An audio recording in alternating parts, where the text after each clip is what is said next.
started on the call, and everyone is free to mute or unmute themselves. So if you want to make a comment or ask a question, you can either unmute and speak or type into the chat, and we'll try and keep an eye on that. And Stephanie, if you want to help me with that, that would be great. But if you're not speaking, if you could try and mute yourself so we can limit the feedback on the call. So we've got a brief but a full agenda for today's call. We've got quite a lot to cover. We're going to take a quick look at some recent news and go through some of the activities since our last stakeholder update call, which took place back in June, and then look forward to some of our planned activities for the next couple of months. And we're going to finish off with introducing the RWS roundtable. Before we start, just some more housekeeping. As usual, this meeting is held under the Chatham House rule, and that means that you're free to use the information you receive in the meeting, but you can't reveal the identity or affiliation of the speaker or any of the other participants. And we also abide by the text exchange, our antitrust declaration. I'll give you a minute to read through that.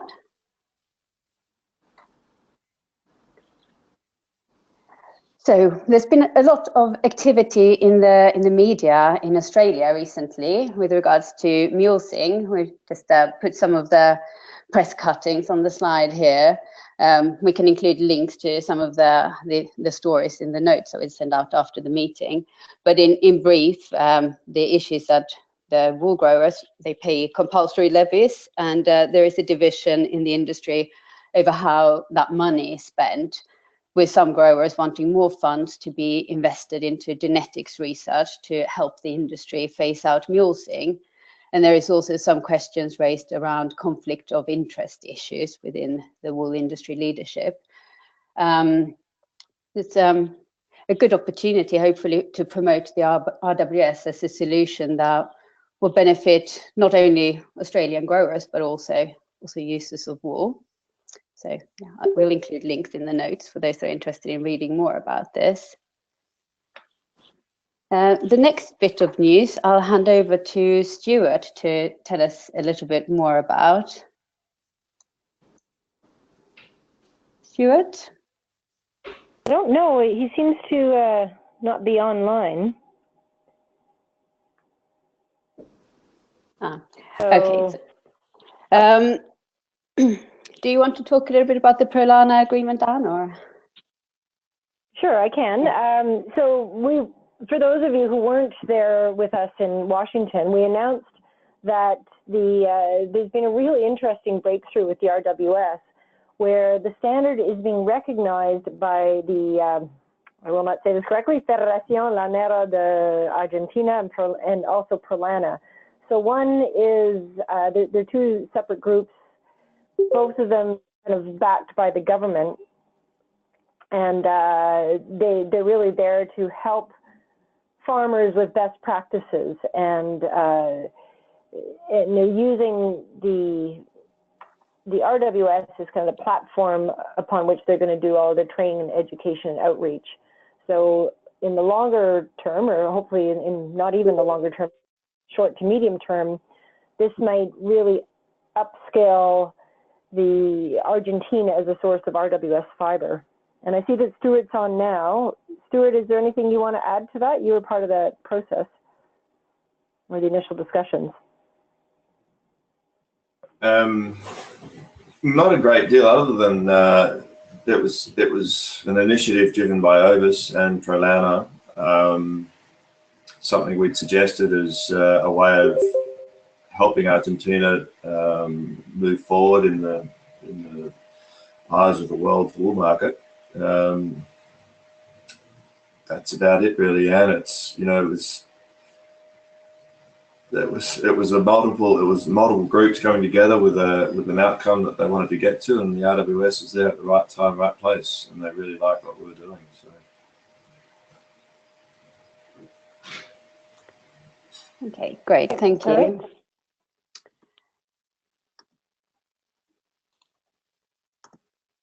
So in the next couple of slides, I'm just going to run through a bit of an update on adoption and where we're at with implementation right now. And since the standard was released in June 2016, I think it's fair to say that a huge amount of work has gone into getting to the point we're at now by everyone from farmers and supply chain actors to brands and certification bodies. And I'm excited to say that even since our last update call, this map of the world has changed quite a lot. You can see there's adoption has increased, and some of the key new certified sites are included here now.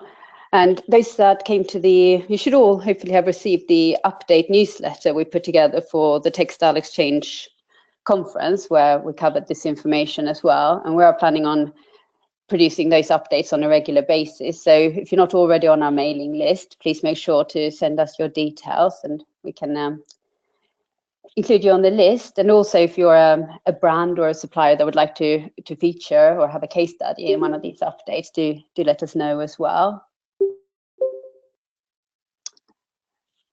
And another reminder, we're always really happy to add new brands to the website.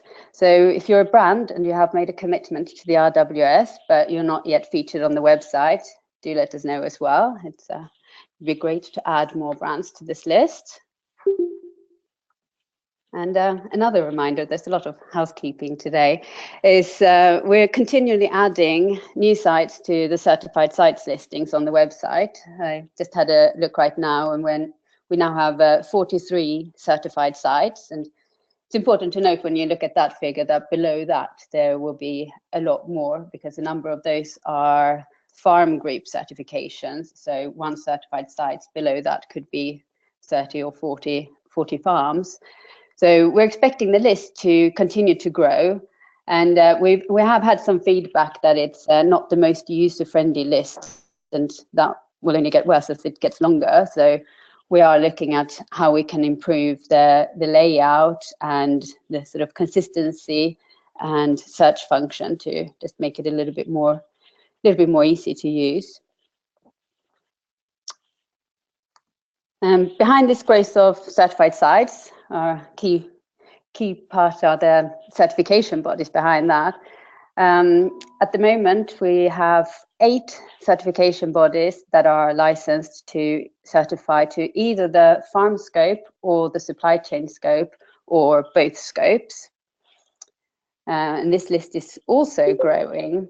There is currently one new certification body that's in the application process that we hope to be able to add to the licensed list before too long, and that's the Australian certification body, AusMeet. They're an industry-owned not-for-profit company that provides certification services both in Australia and New Zealand. So they're at the moment in the application and approval process. So that was all the updates on where things are at the moment. So move into talking a little bit about what our plans are for activities, taking us up to the end of this year and into 2018.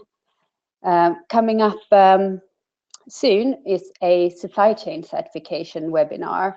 So we recognize that a lot of work has gone into growing the adoption of the standard at farm level, and we're now starting to see wool moving through the supply chain, which is fantastic news. But we recognize that there is not enough uptake yet in the middle of the chain, so on the supply chain side. So we're holding a webinar on the 7th of December focusing on the supply chain certification. This will give an introduction to the RWS along with more detailed information about the content claim standard and how to meet its requirements. So we'd encourage any suppliers to attend the session, and we'd encourage brands to pass the details on to their suppliers if they're interested.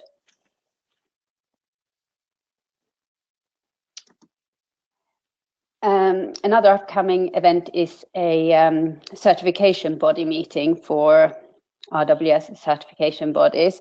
It's a meeting for certifiers and auditors only, but I included it here because if anyone has any relevant feedback on the certification process, you're very welcome to send that in to us in advance of the meeting, and we can put it on the agenda for discussion. So if there's any comments or feedback or suggestions you have on the certification process, that would be great.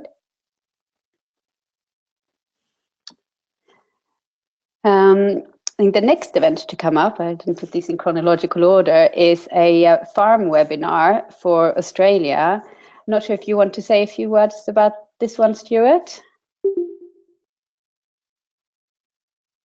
Yeah, thanks, Hannah. Yeah, we want to hold the webinar for wool brokers and farmers to really update where the RWS is at as an information day, and to answer any questions, concerns that the brokers, farmers have, and also where we can just update on some of the success stories of what's going on with some of the brands around the world. The date is yet to be determined, but we hope to have it before the end of the year. Sorry, hi, it's Hannah. Can I ask you a question? Hi, Hannah. Hi. I was wondering, is this strictly for wool growers and brokers, or could maybe NGOs attend too? I think the focus is for wool brokers and wool growers, but I don't think we're restricting the attendance, are we, Hannah Deans? No, anyone's welcome to register. Okay. So we're holding it on as a webinar, so there's no restrictions on number. Okay. Thank you. And the date has been set, so it's on the Sunday, the 3rd of December, 8 p.m. Eastern time, which is noon on Monday, the 4th of December in Australia. Okay. Very good. So, we haven't posted details of this on the website yet, but we will do. So if anyone's interested in joining that, can find the link on the website, and we'll include the registration details in the notes as well. Staying in Australia, those that came to the conference had the chance to meet Valentina, who is our new Textile Exchange ambassador with a focus on the RWS, who's based in Australia. She's organising an event for Australian brands and retailers. The plan is for a full day event that's focused on the RWS, followed by a farm visit to a certified farm. The structure of the event is quite similar to the brand trainings that we've been holding in Europe and North America over the past year.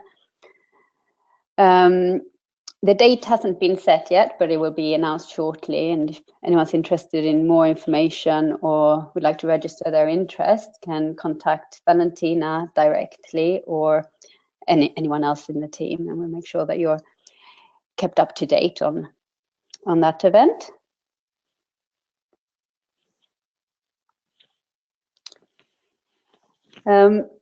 We at the ISPO in 2018 in January, there's going to be a Green Room Voice showcase that's going to have a special focus on wool.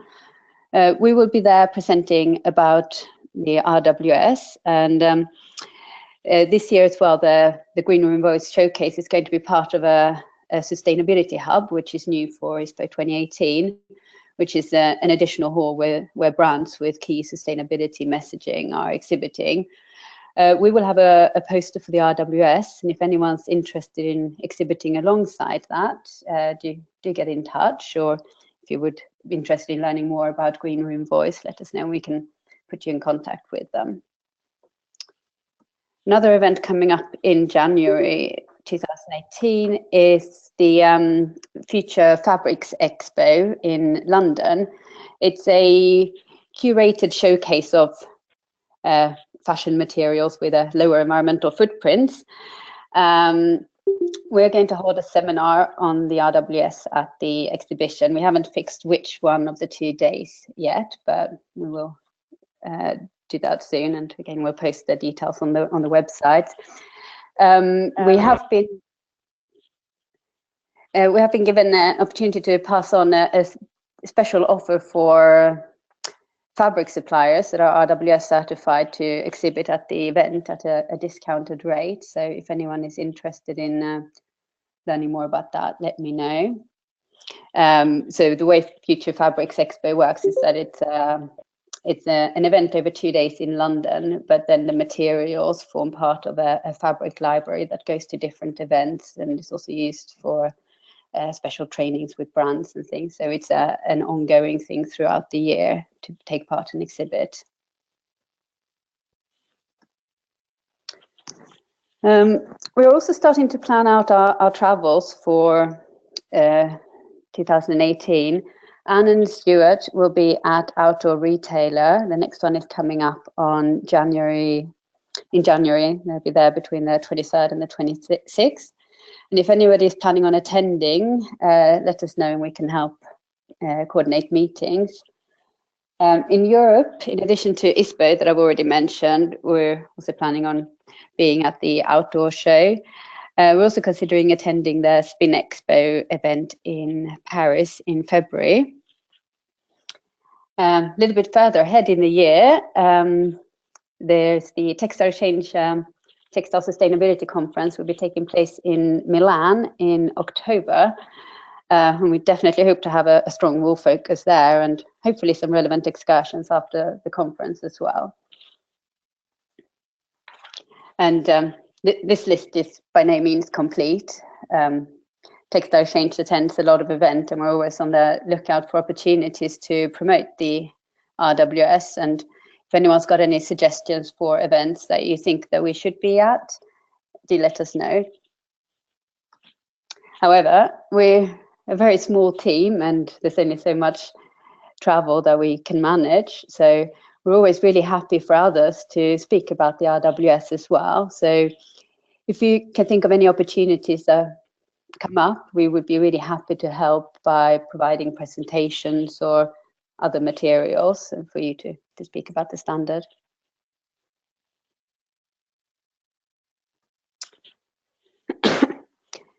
Going back briefly to the update on activities, just wanted to talk a little bit more about this year's TE conference in Washington. It was a really successful event. We had over 500 registrants from I think over 300 companies that attended. We held 2 sessions on the RWS. One was a discussion forum that focused on identifying some of the challenges that people have experienced in the adoption of the standard. And this was followed by a working session that focused on identifying solutions and strategies for building supply and demand and how to achieve greater price stability, as well as to discuss where the standard would go next with land management. And the slide here summarizes some of the key challenges and opportunities that came out of the discussion. As you can see, the challenges are familiar topics such as the amount of paperwork that goes into certifying a farm is a key challenge, as well as the time that the certification process can take as well, or the difficulties of getting the supply chain on board and getting that demand signal through each stage. The second session was more solution oriented, and there were some great suggestions that came out of the breakout discussions. For example, the need to support suppliers in diversifying their client base. So there would be demand for different qualities of wool to ensure that all the certified wool finds a buyer, as well as recognizing the importance of, for example, designers and the product development teams, and that they need to be involved in looking at the RWS from the earliest stage possible. We need to address any concerns about new suppliers and new ways of working. Again, for those that are interested in learning more about what the different sessions covered, we have circulated notes from the 2 sessions, and we are going to be returning more to a lot of these topics over the next few months on our calls. But today we're going to focus in on the suggestion at the center of this slide, the need for a platform or a forum to discuss how to accelerate responsible wool standard in the marketplace. Following the launch of the standard, we created a new governance structure for the RWS. It's a way of keeping the engagement going outside of the standard development process, where we have an active international working group, because we felt there was a real need to not just keep the engagement going, but also to retain the technical expertise that had been built up during the standard development. We did this through setting up this governance group and particularly the technical guidance committees for animal welfare and land management. The stakeholders are here in the yellow box, and we've obviously worked to provide updates and information to this broader stakeholder group, as well as working on outreach in various ways since the launch of the standard. But we recognize that this is an area where we need to do more, and that some kind of platform or a forum for discussion would be a really helpful thing. So I'm going to hand over to Anna, who's going to talk more about our plans for this.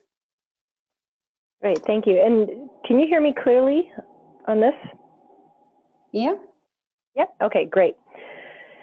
So we've been spending a lot of time talking about developing a roundtable. It's an idea that came out of the October meeting, and it's something that we're looking to apply in multiple ways. Textile Exchange already has a few roundtables operating in one of our other platforms. We have one on man-made cellulosics and another on recycled. And so we're trying to look at this from the lens of doing it for a category that's ultimately linked to one of our standards.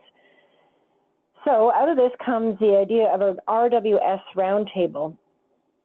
And the primary mission of the roundtable will be to drive the successful use of the RWS. And I want to put emphasis on the term successful, because I don't even know exactly what that looks like. I mean, we have our own standards view on that, which is more units, not just more units being certified. I mean, that's more of an indicator. But we want to see that people are actually getting benefit out of it, and that's benefit all along the supply chain.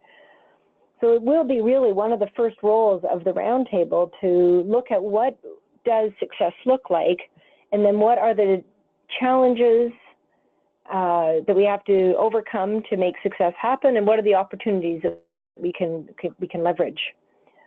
So as part of driving success, the roundtable will first be a platform to learn and understand those challenges and opportunities, and it'll basically become a forum to share information and ideas, and then to prioritize the actions, because everybody, you know, when we get that brain trust together, there's going to be so many ideas, and we've already received so many, but we have to make a plan on where we can act on them, and actually who's going to act on them as well.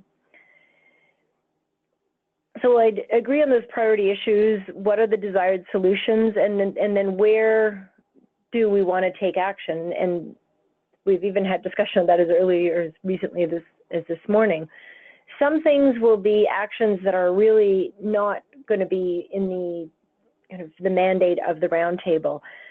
We may identify things in the roundtable that will then go back to the governance board and ultimately the technical committee, which is essentially Textile Exchange, to say, okay, this has to be addressed in the standard somehow. It may be a short-term solution, which is a derogation that allows us to kind of make an exception or to provide greater interpretation or support around the standard, or it could be something that we feed into the revision process on how to improve it going forward. And then there may be some actions that are simply going to be, that can be done by members of the roundtable or even broader than that on their own. So an example that came up today was, maybe the brands want to get together and have their own, a few phone calls where they talk about the specific challenges that they've faced and ideas they have, and look for ways that they can really drive action. And then the last thing it does is it provides a common voice that represents the users of the RWS. And this could even become a structure for interacting with other organizations or government bodies. Textile Exchange, of course, does not lobby, but sometimes, we can, the example of what happened with Argentina is a really good one, where there is an opportunity to present the RWS as a tool, and it got taken up. And with the work that we're doing on leather, we've developed really close working relationships with World Wildlife Fund and the Nature Conservancy. And we, even outside of the context of the standard, we can look at certain issues with them and provide our voice from the perspective of the leather industry and tie it in with what's happening to the beef industry. So as we move forward with the roundtable, we can further define the role of the group. So do you want us to go to the next slide, Hannah? So these are, again, still very much in sketching mode, but the roundtable itself would be a formal we'll have a formal membership, and we do have a charter that I'll talk about in a second. And it's going to be that broader platform, broader scope of work, with a more of a clear, set of objectives and mission. But the idea is this is a permanent body, long-term goals, and then in there we may embed some task groups. And the task groups are more time limited. They might be formalized, they might be informal. We focus on accomplishing a specific task, and then that can sit within a roundtable, or we have another structure called the working group, which is more what the standard development is about. And then in terms of participation model, we'd like this to be open to members and non-members of TE. There will be no fees for participation, but if we identify a project, we may go out and try to fundraise from members of the group, from other stakeholders, or maybe even if it's big enough, to a foundation. And finally, it'll be mostly through our usual method of virtual participation, but whenever we see an opportunity for in-person, we'll jump on that. And then the next slide, Hannah. So there is a charter. We are working on the last little bits to look at some of the antitrust language and the conflict of interest language. The charter is there to protect the interests of all of the participants as much as it is to protect, kind of legal interests in Textile Exchange. But it essentially sets out the roles and responsibility for ourselves and for the members. It sets a code of conduct. So, for instance, non-disparagement. The Chatham House rules would fit into that, and just that everybody's basically working to the common goal. And then we will make it mandatory for members to sign the charter. I don't think you're going to find anything really scary in it, and certainly, we welcome any feedback. And I was going to suggest that maybe our first task group could be to look at the charter itself. We do have a final draft ready, just pending a couple of lines, and then would love to get a few people that would volunteer to take a look at that. And if you could just contact Hannah or even Stephanie to let us know, and then probably we'll send it out by email. You can send your comments back, and that hopefully will be enough, but if needed, we could do a call. So that's it for my bit.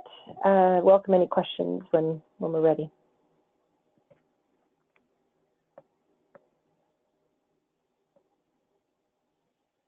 Great, thank you. So just to reiterate the points that Anne made, there's a really important to make the distinction between the roundtable and the sort of standards setting and standards administration side of things. So the roundtable is intended to be a platform for engagement, but it's not going to make any changes to the standard or make any decisions that affect the administration of the standard. But when the roundtable identify issues that we can do something about, for example, we've had a lot of feedback around the documentation and record keeping requirements of the standard, we've been able to review that feedback and look at ways we can provide more clarity through auditor guidance to just help with the interpretation of those requirements. Anne also mentioned that the derogation process is also in place, and that's something that stays the responsibility of certification bodies and Textile Exchange as a standards owner. And I'm sure there are issues that can't be addressed through simple guidance or derogations that are bigger issues or great ideas as well. They can feed into the revision process. We haven't set a date yet, but we are expecting that we will start the process at some point in late 2018 or early 2019. So as homework in advance of the next call, we would like to ask everyone to first of all tell us if you would like to be a member of the RWS Roundtable, and also give us feedback on the priority issues to address. And I think revisiting some of the challenges that were identified in the sessions at the conference and that have come up throughout the time that the standard has been in operation, as well as some of the solutions and ideas for growing the adoption of the standard. There's a lot of material there already to start to work with, but I'd like to open it up now to see if anyone's got any suggestions or thoughts to get us started.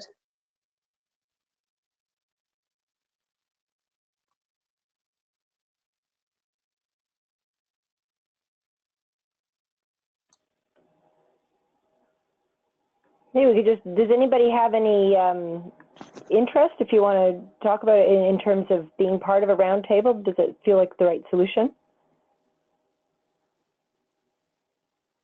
Hannah, Pedro speaking. I might be a volunteer. Excellent. Hi, this is Hannah. Yeah, we definitely support this kind of roundtable because we think that this approach might be very helpful to actually implement the standard then on the ground and, you know, make it like grow even more. Hi, this is Christina from Esprit. I think this is a really good idea, and we would love to be part of that. Great.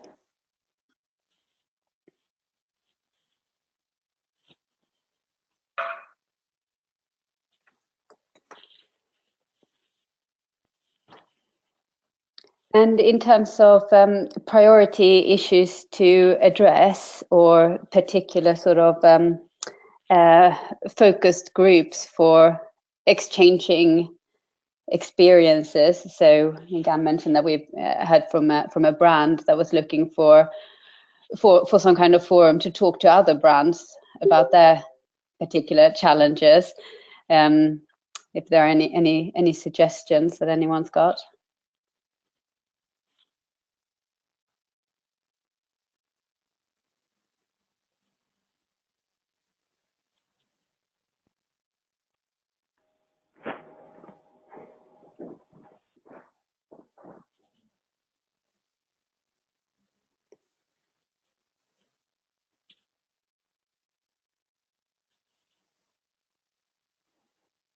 Okay, we've had a lot of comments over the messages. Oh, I think somebody wants to speak, so I'm just gonna unmute them.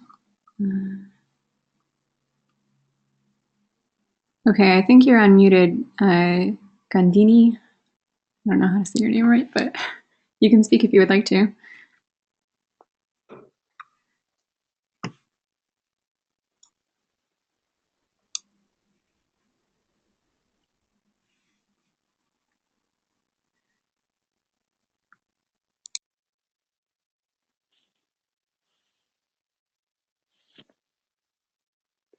Stephanie Pedro speaking.